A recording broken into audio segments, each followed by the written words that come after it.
continuing our learning Gemara's Vochim, Daf Kuf Tes Zayin Amud Beis. And again, it's been a few years since I learned this Gemara, and last time I finished Shas, and now this is where I'm holding right now. But because we had the question on this subject, so the first video we only really did a few lines in the Gemara, and it took over 20 minutes. This one we're going to try to go a little bit faster, but we can make a quick chazara over what we just learned, actually.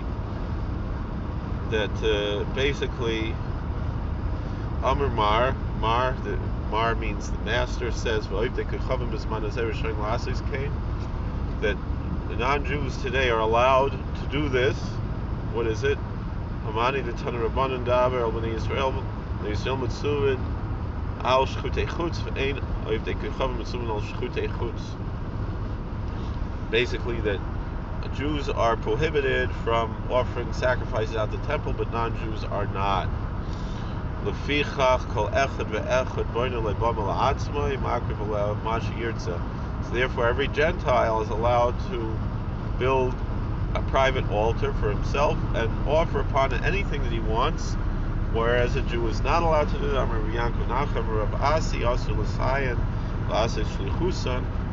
However, a Jew is not allowed to help a non-Jew in doing this or do any kind of agency as far as bringing a sacrifice. For example, we can't give something to a non-Jew to sacrifice. For example, however, we are allowed to teach them how to offer sacrifices if they want to mimic the Jewish traditions and commandments of sacrificing. We are allowed to teach them that, even though we're not allowed to actually materially help them in this pursuit. And also, despite the fact, as we discussed, that they are not bound to bring sacrifices according to the methods of the Jewish traditions. They may do so if they want to, if they feel that that is a proper method of devotion in this mode of worship, but it is not necessary for them to do so. Like we said, they can pretty much sacrifice whatever they want on their own private altar. So Kihada Ifra Hurmiz Imei the Shavar Malka. So we have the Queen Mother. Ifra Hurmiz was the mother of Shavar Malka, of King Shapur, the Persian king. Shadra Kurbana Larava. She sent a sacrifice that she asked Rava to offer. Shalchale Askua Nihala L'Shem Shemayim. So Rava answered, she sent it to Rava, asking that Rava should offer this sacrifice. The message that she wrote to Rava is that Rava should offer this sacrifice for the sake of heaven. Now Rava, we know, he was an Amora. There was no Beis HaMikdash in the time of Rava.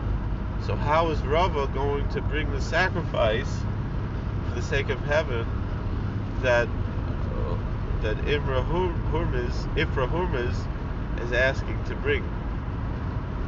Amalu Rav Safra Rav Acher Bar Huna Ziluv Divru Trei Oilami Golai Chazo Heicha Damaska Yama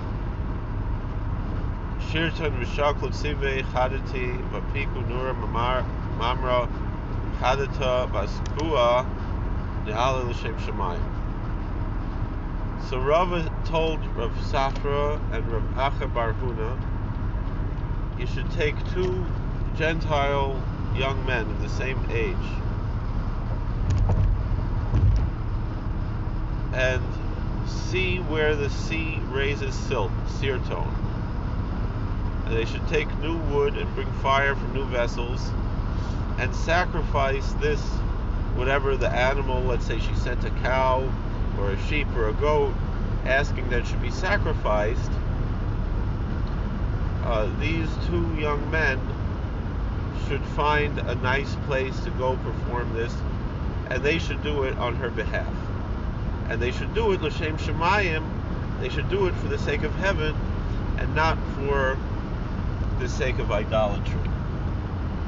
And that's essentially showing that they do, this is how we would teach a Gentile how